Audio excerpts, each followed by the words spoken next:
If you know what's good for you, you'll stop this investigation now. The last thing we need is someone like you making waves." Those words from my boss hit me like a slap in the face, sending a chill down my spine. I had been with Silver Cloud Innovations for 12 years. 12 years of loyalty, dedication, and hard work. As a senior security expert, I wasn't just part of the team. I was the backbone, the one everyone turned to when things went wrong. I had watched this company grow from a small startup into one of the most influential tech giants in the industry. But despite the success and recognition, something was about to shatter everything I thought I knew about Silver Cloud. It was a Tuesday morning when everything changed. I was conducting a routine system audit when I noticed something. An anomaly. Something off. At first, it seemed like a small glitch, but the more I dug into it, the clearer it became. Silver Cloud had suffered a major breach. Critical data had been stolen. But that wasn't what shook me the most. It was the company's response, or rather the lack of it. They called it a minor technical issue, a glitch. They insisted everything was fine. But I knew better. I had been in the industry long enough to recognize when something wasn't adding up. As the days passed, I began to hear whispers of a cover-up. They were planning to fake the numbers, to mislead investors and partners into believing the breach wasn't as serious as it truly was. I knew then that this wasn't just a minor issue. It was far worse than anyone realized. And if I didn't do something, the consequences would be much more devastating than anyone could imagine. As I delved deeper into the aftermath of the hack, something didn't sit right with me. The more I examined the data breach, the more I realized it wasn't just a random event. It was too clean, too calculated. The hacker had bypassed every security layer we had put in place. And yet, there was no trace of them left behind. It was like they knew exactly how to exploit our system. One day, as I was combing through the internal emails and logs, I stumbled across something that made my blood run cold. Spectre Technologies, a company we had been collaborating with on a number of high-profile projects, had suffered a similar data breach in the past. What caught my attention wasn't the breach itself, but how Spectre handled it. I dug deeper into their records and found that they had been protected by Titan Legal Group, one of the most powerful law firms in the country.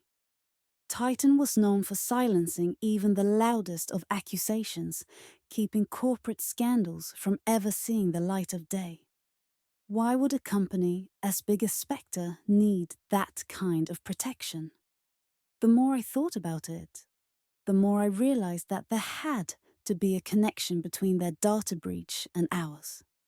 But what was it? Was it just coincidence? Or was there a more sinister agenda behind all of this?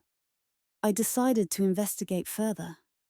I reached out to some of my old contacts who had worked with Spectre in the past.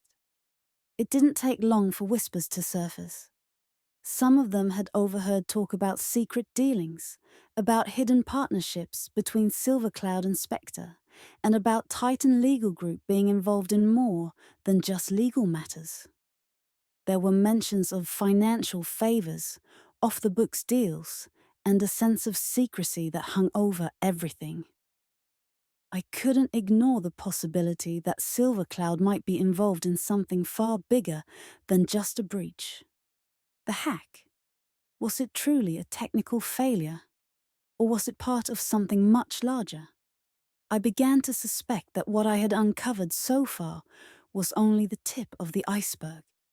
If Silver Cloud and Spectre were hiding something, then I needed to uncover it. But I had to be careful. The deeper I dug, the more dangerous this whole situation was becoming.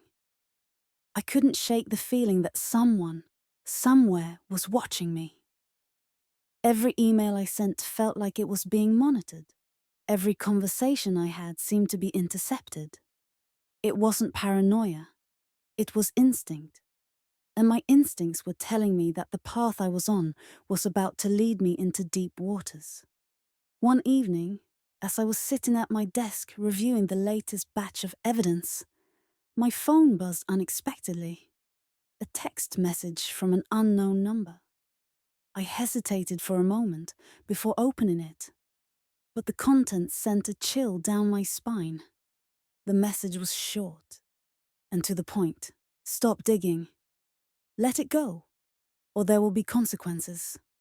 It was signed anonymously, but the real shock came right after that.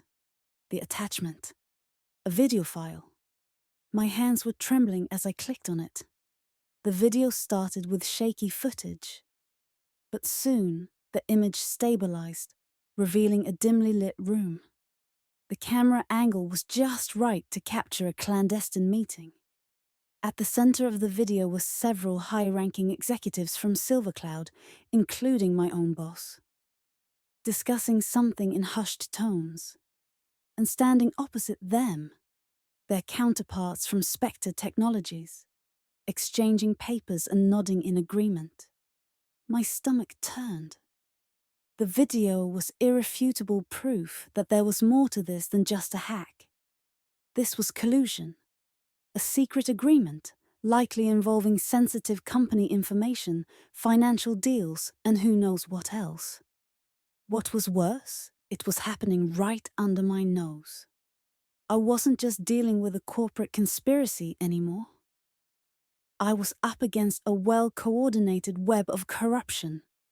As I watched the video, the reality of my situation began to sink in. Whoever sent this message knew exactly what I was looking into. They knew I had found the connection.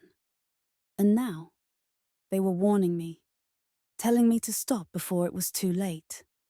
But there was no turning back now. I had come too far to walk away. I knew I was in danger, but what terrified me more was the thought of letting this go, of being complicit in something so wrong. The stakes were higher than ever, and I realized that my investigation had just turned into a fight for my own survival. The next day, my phone buzzed again. This time, it wasn't another threatening message, but an unknown number with an international area code. I stared at the screen for a moment, wondering if I should answer. I had been bombarded with calls and messages lately, and I wasn't sure if I wanted to deal with another cryptic warning or worse, a threat. But something in the back of my mind told me this might be different, so I swiped to answer. "Hello, Tessa Knight." The voice on the other end was smooth, calculated. It wasn't a voice I recognized. "Yes, this is Tessa," I replied cautiously. "This is Alex Turner from Spectre Technologies. I'm reaching out on behalf of our CEO, Robert Carmichael. We've been following your work at SilverCloud for some time, and we've been impressed by your skills, especially your expertise in cybersecurity and risk management." I sat up straighter in my chair, tension creeping up my spine. Spectre Technologies. The same company whose executives I had just seen in that damning video. The same company I suspected was involved in the hack and the cover-up.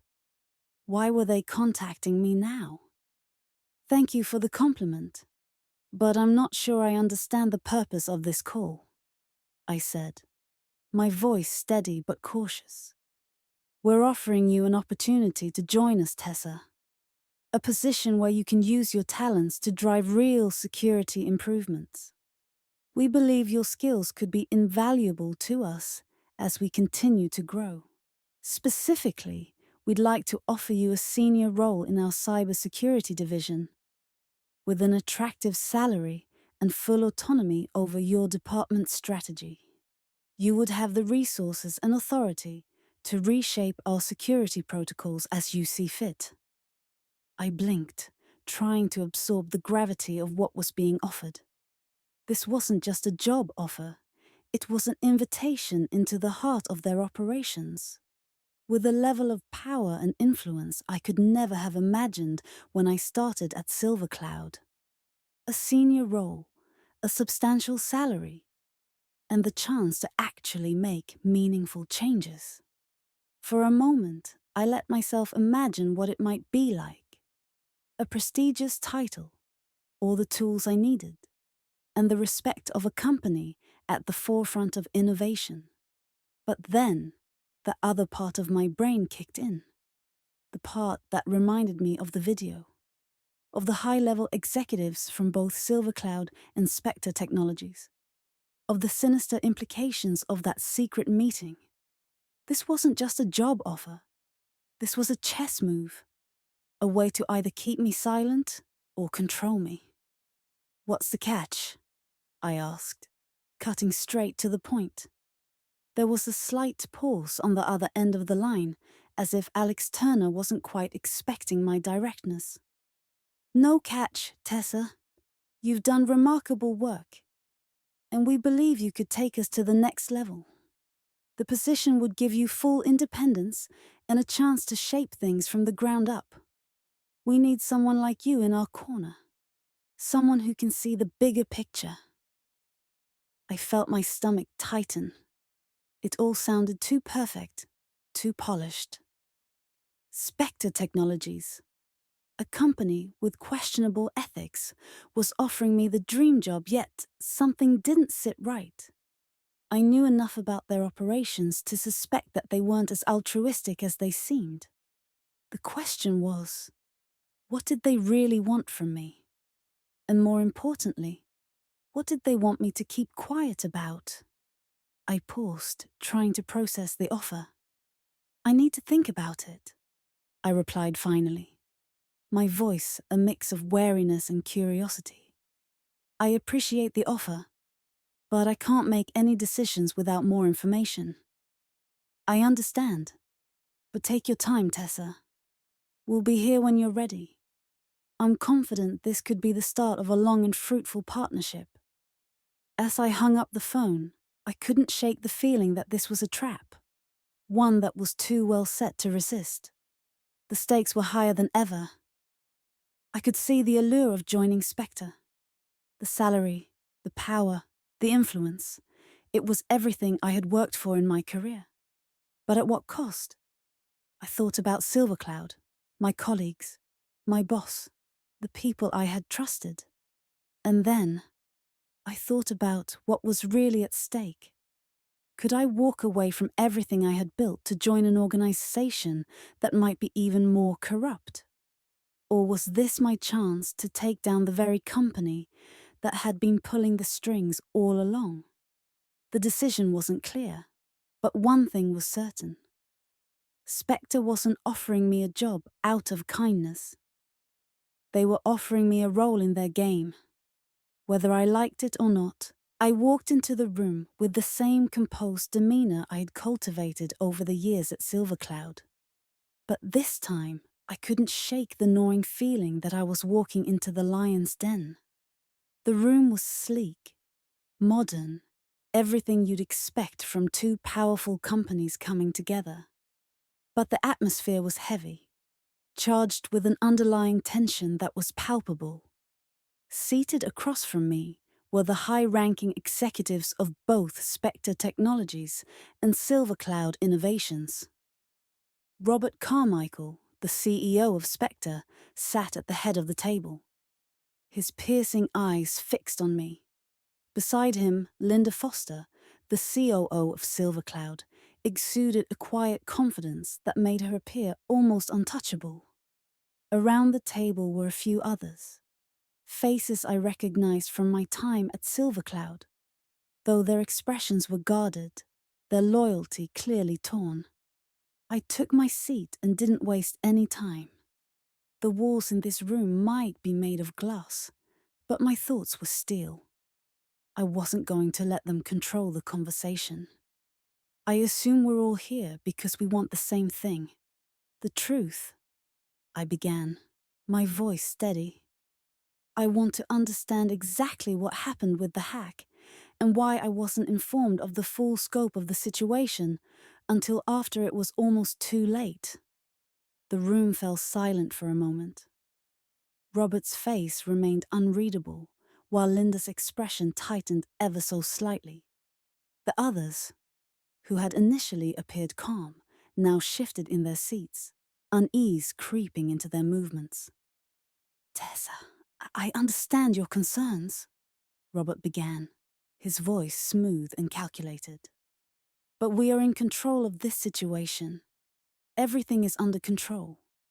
We've already conducted our internal investigations, and we are taking steps to prevent something like this from happening again. As you know, we have some of the best legal minds working on this, including Titan Legal Group." I fought the urge to roll my eyes. Titan Legal Group? This was the very firm that had been helping Spectre cover up their past transgressions. They were hardly an impartial source of justice. I took a deep breath and leaned forward, meeting Robert's gaze.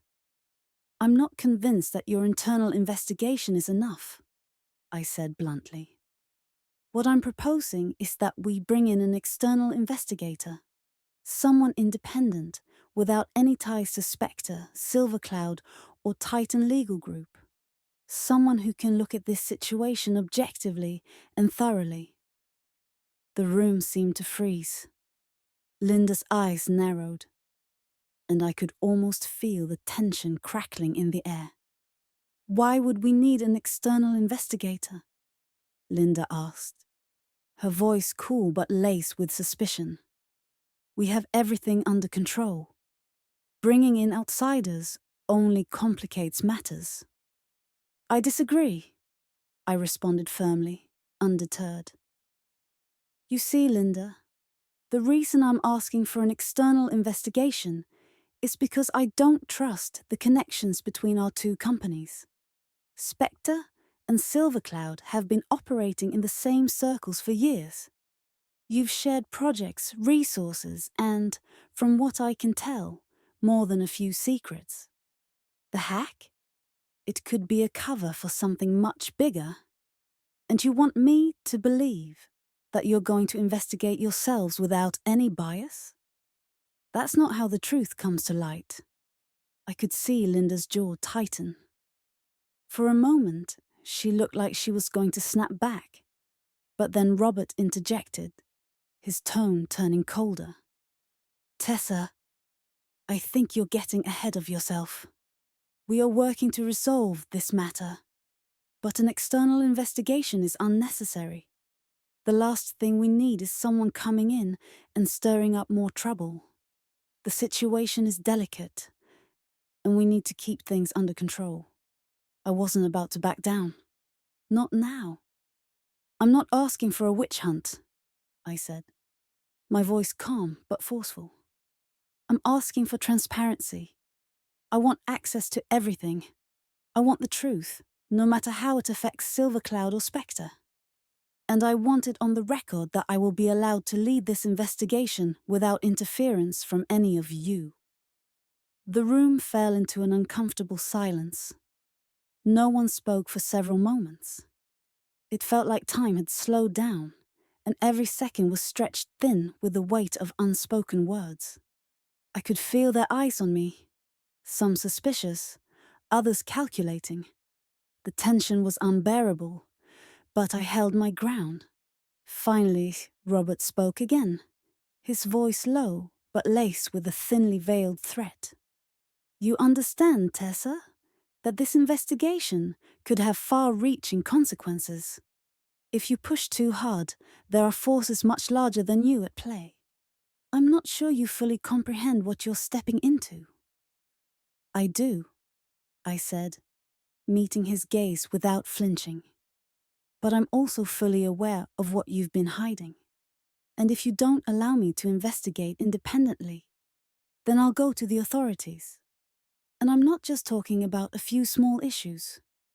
We both know that if this gets out, it could bring down both companies." The words hung in the air like a heavy fog.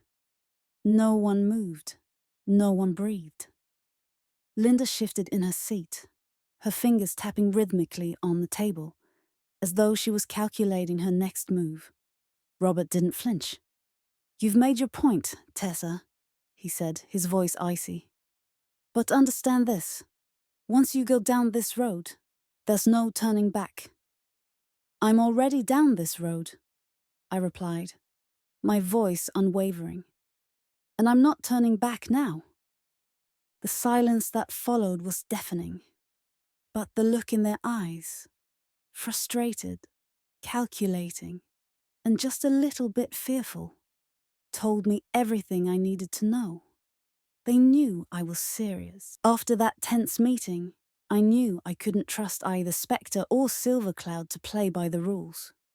The threats, the cover-ups, and the cold stares had made it clear. I was standing on a powder keg, and if I didn't act quickly, it was going to blow up. But I wasn't about to back down. I needed the truth, and I was willing to fight for it. I immediately reached out to a trusted network of independent cybersecurity experts. These weren't just any specialists. They were the best in the field. People I had worked with during my years at Silvercloud. They knew how to dig deep, uncover hidden data trails, and expose vulnerabilities that even the most sophisticated companies often overlooked. We formed a small, dedicated team, all determined to uncover the full scope of the hacks that had rocked both Spectre and Silvercloud. We started by diving into Spectre's previous cyber attacks. At first, it seemed like routine hacking attempts, isolated incidents that didn't appear to be linked. But as we dug deeper, a disturbing pattern emerged. It wasn't just one or two attempts. This was an ongoing campaign, an organized effort to infiltrate the systems of Spectre's competitors, including smaller tech firms, and steal sensitive data. What made this even more chilling was what they did with the stolen information. Through some brilliant reverse engineering and careful analysis, we discovered that Spectre wasn't just hoarding stolen data for internal use. No, they were selling it.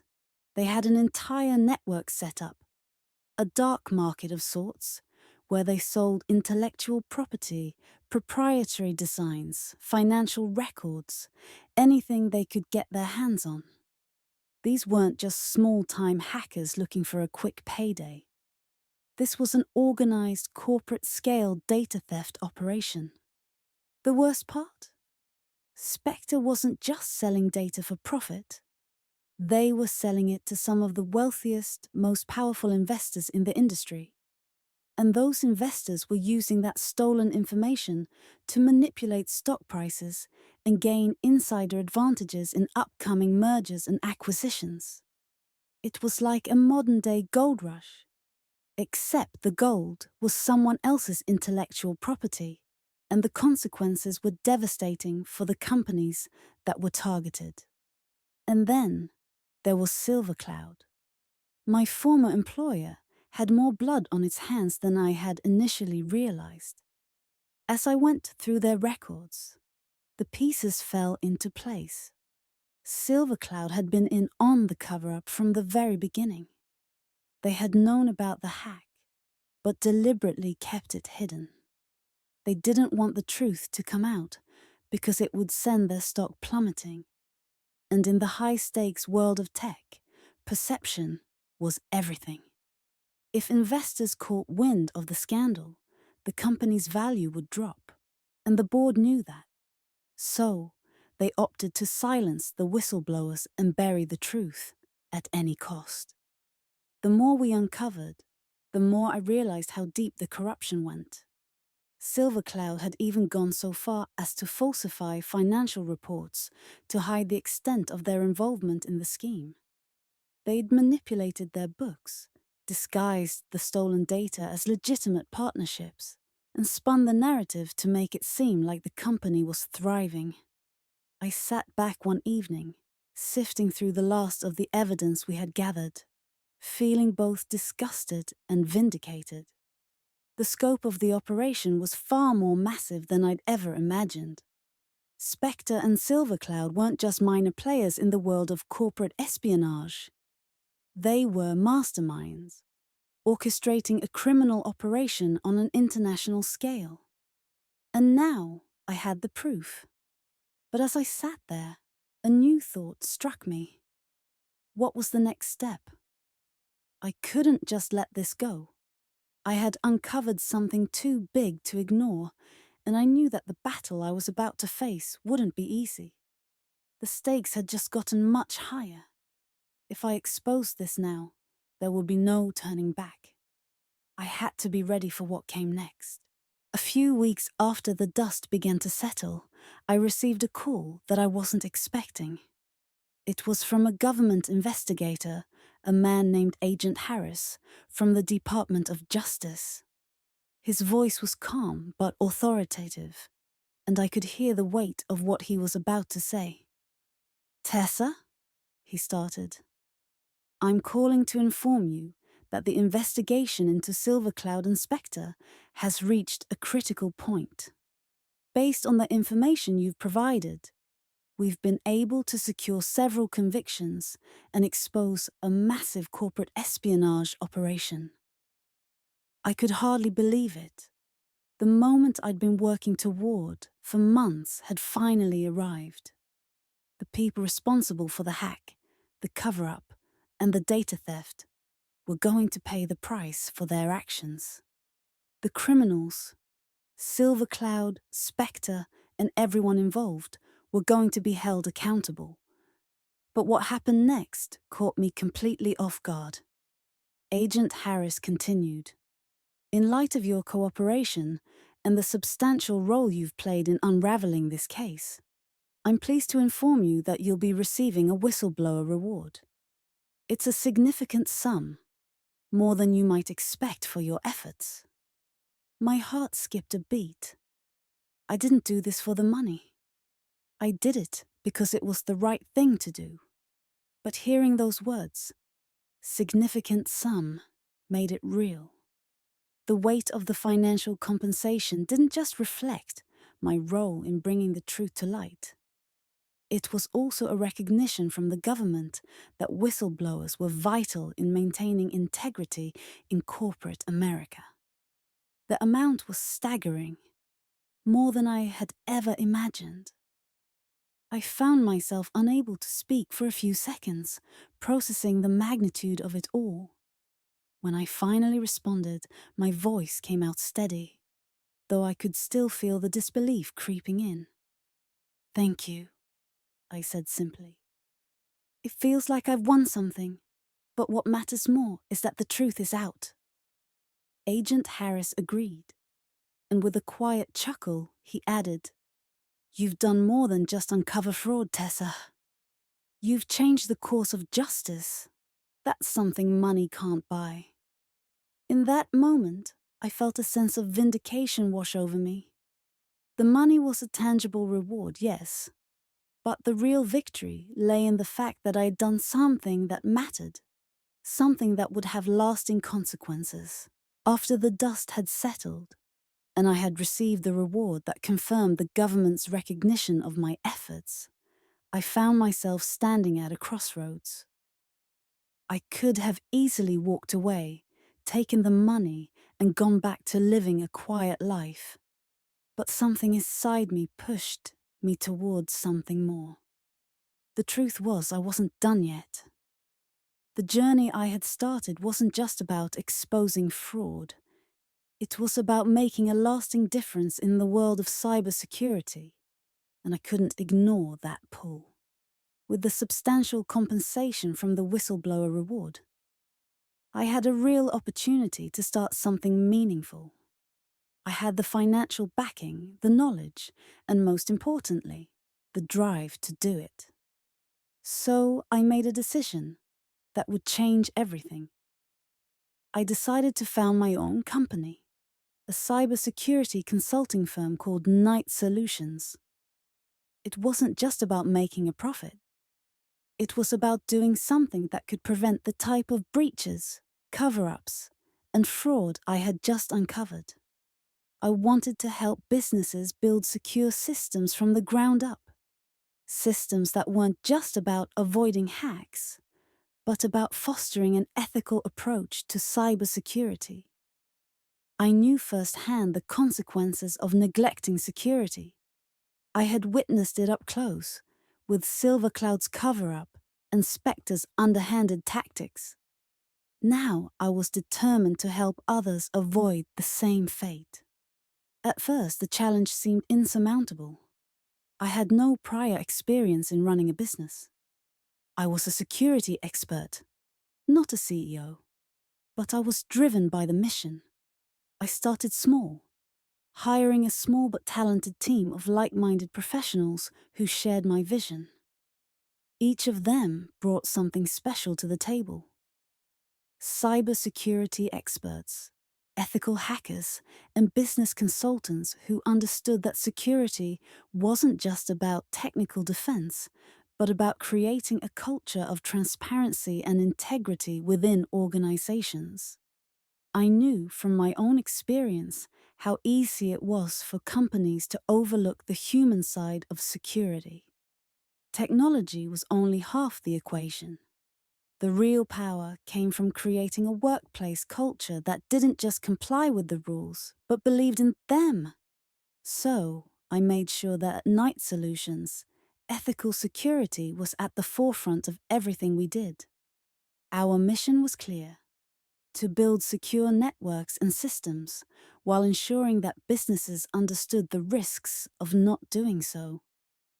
Our goal was to help them create security structures that were built to withstand not just external threats, but internal pressures too.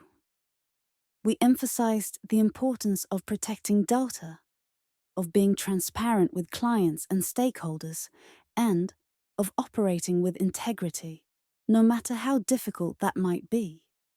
As I started building the business, the momentum quickly gained speed. Word got out that Night Solutions wasn't just another cybersecurity firm. We weren't focused solely on plugging holes in firewalls or installing the latest encryption algorithms. Our value proposition was much bigger. We were focused on helping businesses create secure, ethical infrastructures that could withstand the most sophisticated attacks, while also ensuring that those businesses were operating in a way that was ethically sound. I realized I wasn't just helping companies protect their data. I was helping to foster an entire shift in the way the tech world viewed cybersecurity. It wasn't enough anymore to just protect against threats. We had to do more. We had to make sure the companies we worked with were doing the right thing for their employees, their customers, and their shareholders. We had to ensure that the culture within those companies supported ethical practices and transparency. As Night Solutions began to grow, so did the trust in our brand. Our first clients were smaller tech startups, companies that understood the importance of secure systems, but hadn't yet been exposed to the sophisticated threats that larger corporations faced. They were hungry for knowledge and open to new ideas, and we were the perfect fit. It didn't take long before bigger companies started to take notice. I was invited to speak at industry conferences, and as my reputation grew, so did the opportunities for my business. The company began to secure larger contracts with mid-tier and enterprise-level organizations. We had a track record of success, and our team had earned a reputation for being among the best in the industry. We were no longer just consultants. We were trusted advisors, guiding companies through the complexities of modern cybersecurity. One of the most rewarding moments for me was when a large multinational corporation reached out to us after suffering a major security breach. They had been in the headlines, their data compromised, their reputation tarnished. They needed our help, and it was a moment of validation for the path I had chosen. We helped them rebuild not just their security infrastructure, but also their trust with their customers. That project, in particular, marked a turning point for Night Solutions. It was proof that what we were doing mattered. and that we could make a significant impact on the corporate world. However, with success came challenges. The pressure to maintain our integrity and ensure that every project we took on aligned with our values was immense. But it was also what set us apart from our competitors. We were always committed to upholding the highest standards of ethical security. Every system we built, every consultation we provided, came with a promise to do things the right way. As the business grew, so did the demand for the services we offered. It was a thrilling ride. And with every step, I felt a sense of fulfillment that went beyond financial success. I wasn't just rebuilding my career, I was creating something bigger than myself. I was changing the landscape of cybersecurity, one company at a time. Years passed, and Knight Solutions became a recognized leader in the field. We had built a reputation for not only securing networks, but also for helping companies adopt ethical cybersecurity practices. I had come a long way from the whistleblower who had exposed a massive fraud. I had turned my painful experience into something positive, something that could help businesses protect their futures. It wasn't just about revenge anymore. It was about redemption. And for the first time in years, I felt like I had finally found my place. A place where I could do the work I loved while making a real difference in the world. The road hadn't been easy, but it had been worth every step. A year had passed since I'd taken the leap into entrepreneurship. And as I stood on the stage at one of the largest cybersecurity conferences in the world, I couldn't help but reflect on how far I had come. The room before me was filled with some of the brightest minds in the industry. Security experts, technologists, and leaders from all around the world. But despite the accolades and success, I still felt that familiar mix of nervousness and pride as I prepared to share my story. Good afternoon, everyone. I'm Tessa Knight, founder of Knight Solutions. I began, my voice steady, but my heart pounding. And today, I'm here to talk about something that changed my life, and hopefully will change the way we all think about cybersecurity. The room was silent, everyone eager to hear what I had to say. I went on to recount my journey. How I had started as a dedicated employee at SilverCloud. How I had uncovered a massive breach that led me down a path of deception and danger, and how, ultimately, it had all come down to the choices I made along the way. I spoke honestly about the pressure, the fear, and the threats I had faced in those dark days. But I also spoke about the drive that pushed me to do the right thing, even when it felt like the odds were stacked against me. But most importantly, I shared the lessons I had learned. The importance of transparency, of always standing up for what's right, even when it's uncomfortable. How ethical cybersecurity isn't just about preventing hackers from breaking in. It's about building systems that are resilient, honest, and accountable from the inside out. As I spoke, I saw nods of recognition in the audience. Some were hanging on every word, others were taking notes. It was clear that my story resonated with them.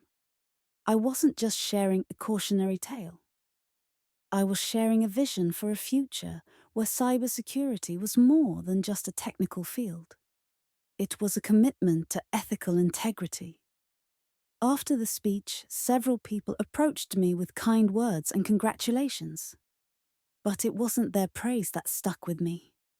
It was the quiet conversations, the ones where they asked me about my experiences and what we could do as an industry to improve. That, to me, was the real reward. In that moment, I realized that my journey wasn't just a personal success story. It was a message for the entire industry. A message that truth and transparency could be powerful tools for progress, not just for individuals, but for the entire cybersecurity field. The success I had achieved wasn't just mine. It was shared by every organization that had committed to ethical security, every person who had chosen to stand for integrity. It was a victory for the entire industry. Looking back, I knew my decision to blow the whistle, to take the risk and speak out, had set me on a path I could never have anticipated. It had been hard, it had been dangerous, and it had certainly been uncomfortable at times. But now, standing here in front of my peers, I could confidently say that it had all been worth it. I had not only found personal success, but I had helped move the needle for an entire industry. And for that, I was proud.